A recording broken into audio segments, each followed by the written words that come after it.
Welcome to Peaceworks, a series to help understand the drivers of conflict in order to build a peaceful world.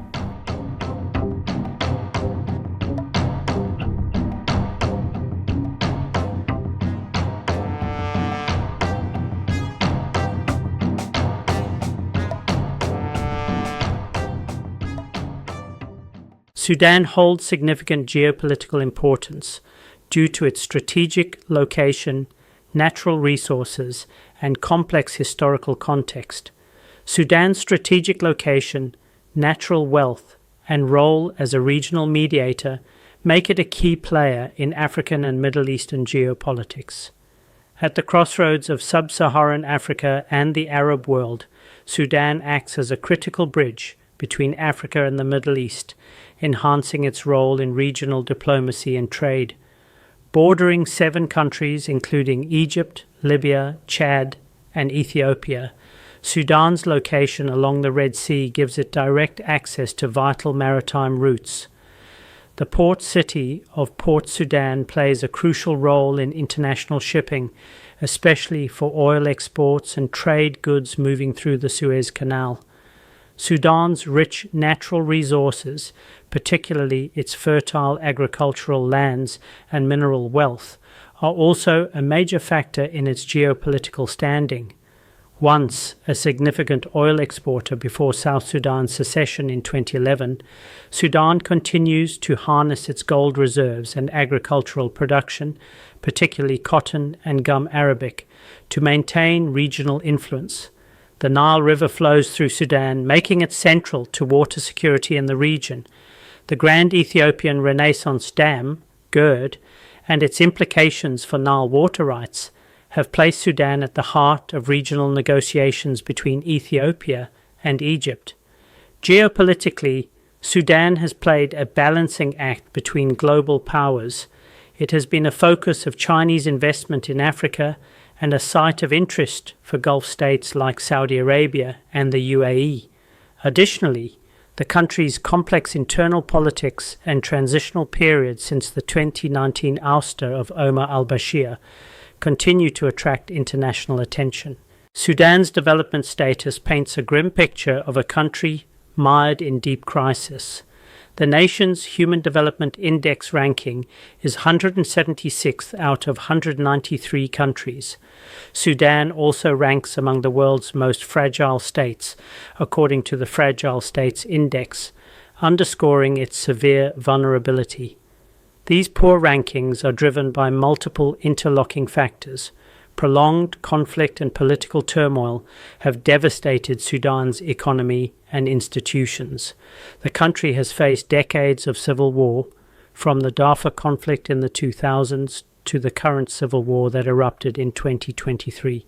This persistent instability has displaced millions, cut off livelihoods, and eroded basic public services. Sudan's economic situation is dire. Years of mismanagement, international sanctions, and the 2011 secession of South Sudan, taking with it much of the country's oil wealth, have left Sudan with few financial resources. Inflation is rampant, food insecurity is widespread, and the currency has devalued sharply. Agricultural production, a key pillar of the economy, has been weakened by insecurity, poor infrastructure, and climate change-related droughts and floods. Education and healthcare are similarly impacted. School closures due to conflict and economic collapse have created a generation of children with limited access to education. Healthcare systems, already strained, have been crippled by a lack of resources and persistent violence. The ongoing civil war has only deepened these challenges, destroying infrastructure, displacing millions more, and leaving large parts of the country beyond the reach of aid. As a result, life expectancy is low and poverty is rampant. Sudan's ethnic profile, with over 500 diverse groups, has long been both a cultural asset and a source of tension. This diversity is particularly pronounced in regions like Darfur, the Nuba Mountains and Blue Nile, which have historically been marginalized by the Arab-dominated elites in Khartoum. These long-standing divisions have fueled the country's instability for decades. In Darfur, ethnic grievances between non-Arab groups like the Fur, Masalit, and Zagawa and Arab militias erupted into devastating violence in the 2000s. The Fur, Masalit, and Zagawa groups in Darfur clashed with government-backed Arab militias, known as the Janjaweed. The conflict left hundreds of thousands dead and millions displaced, highlighting how ethnic grievances can fuel devastating violence. The secession of South Sudan in 2011, driven by long-standing ethnic and religious differences, underscored the deep fault lines within Sudan. Since then, regions like Blue Nile and South Kordofan, home to large non-Arab populations, have continued to experience violent conflict as they seek greater autonomy and recognition. The current civil war that erupted in April 2023 between the Sudanese armed forces and the paramilitary Rapid Support Forces has been significantly shaped by these ethnic dynamics. While the conflict began as a power struggle between rival military leaders, it quickly drew in ethnic loyalties. Hemedti's RSF, with its roots in the Arab Janjaweed militias of Darfur, has been seen as representing Arab tribal interests, particularly in Western Sudan. In contrast, the SAF has drawn support from communities who view the RSF as a threat to their survival, including non-Arab groups in Darfur and Central Sudan. Ethnic militias have mobilized along these lines, deepening the conflict's reach and intensifying violence in places like West Darfur, where Arab and non-Arab groups have clashed with horrific consequences. In July 2011, South Sudan seceded from Sudan following a referendum, ending decades of civil war. While this marked a significant step towards peace, it also resulted in Sudan losing a substantial portion of its oil revenue, leading to economic challenges. The separation left unresolved issues including border disputes and the status of the Abyei region, fueling tensions between the two nations. Internally, Sudan faced political and economic instability, with reduced resources exacerbating existing conflicts in regions like Darfur and South Kordofan. The loss of oil income strained the government's ability to provide services, leading to public discontent and protests.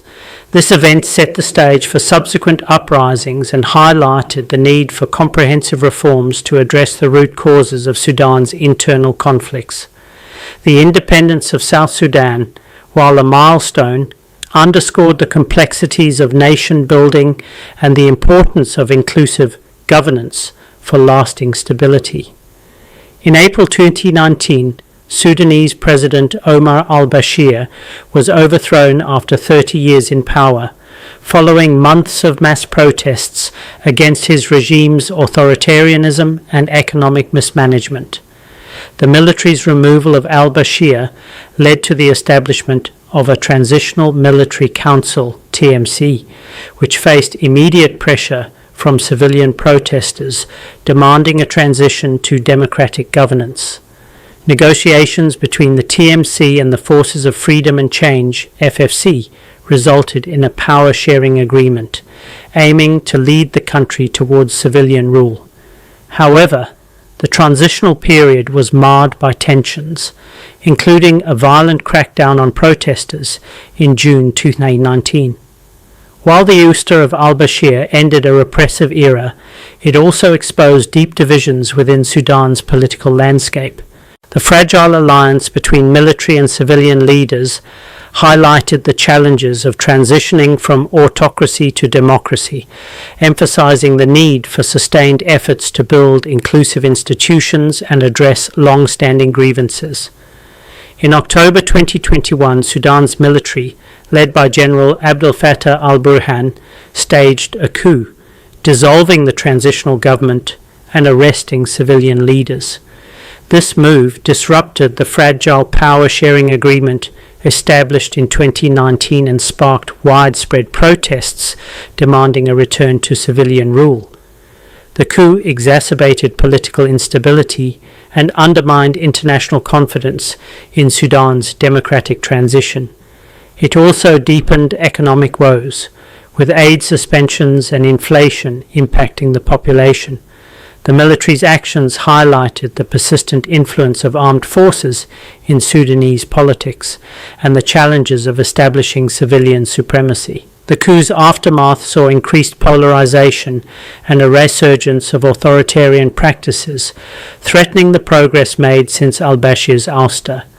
This event underscored the necessity of genuine commitment to democratic principles and the importance of safeguarding transitional arrangements to ensure long-term stability in Sudan.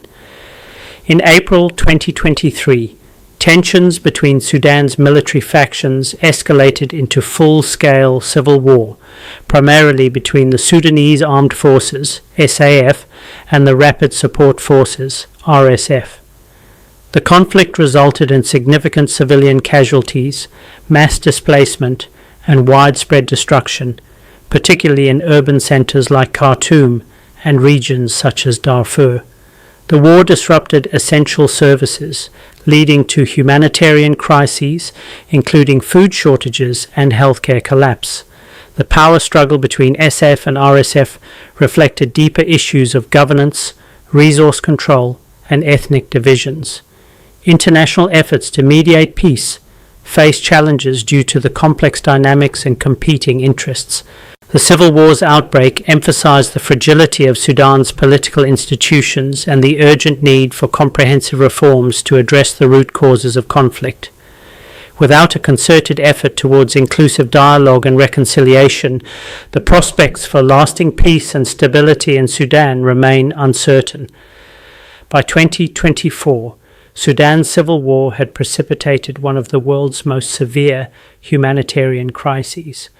Over 11 million people were internally displaced, with millions more fleeing to neighboring countries. Essential infrastructure, including hospitals and schools, was destroyed or rendered inoperative. The conflict disrupted agricultural activities, leading to widespread food insecurity and famine in several regions. Access to humanitarian aid was hindered by ongoing hostilities and bureaucratic obstacles. The crisis strained the capacities of international aid organizations and neighboring states, highlighting the regional implications of Sudan's instability. The deepening humanitarian disaster underscored the urgent need for a ceasefire and the establishment of safe corridors for aid delivery. Addressing the immediate needs of the population is crucial, but long-term solutions require resolving the underlying political and Sudan's ongoing instability is driven by powerful internal actors, each pursuing distinct objectives while undermining the country's path to peace. At the forefront is the Sudanese Armed Forces, SAF, led by General Abdel Fattah al-Burhan.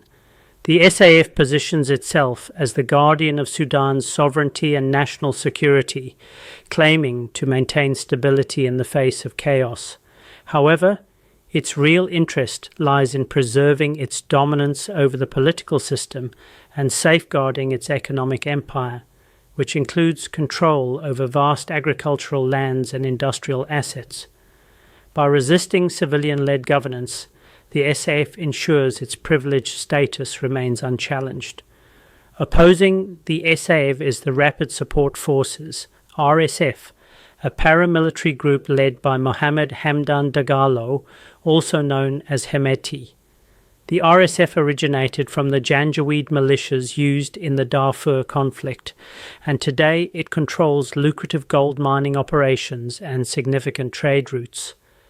Hemeti's ambition is to secure a central role in Sudan's political and economic spheres, challenging the SAF's monopoly on power. The RSF frames itself as a force for stability and inclusion, but in reality it aims to legitimize its rise and entrench its business interests. In addition to these two military heavyweights, ethnic militias in regions like Darfur, South Kordofan and Blue Nile further complicate the picture. These groups, often mobilized along tribal lines, are driven by long-standing grievances over political exclusion, resource marginalization, and state violence. While they claim to protect their communities, many of these militias also exploit local conflicts to secure territory, control trade routes, and demand a seat at the negotiating table. Meanwhile, remnants of the Islamist regime that supported former President Omar al-Bashir continue to sow discord. These networks, embedded in the military, bureaucracy, and business elite, seek to reassert their influence by capitalizing on the political chaos. Their objective is to block democratic transitions that threaten their privileges and to re-establish authoritarian structures favorable to their interests.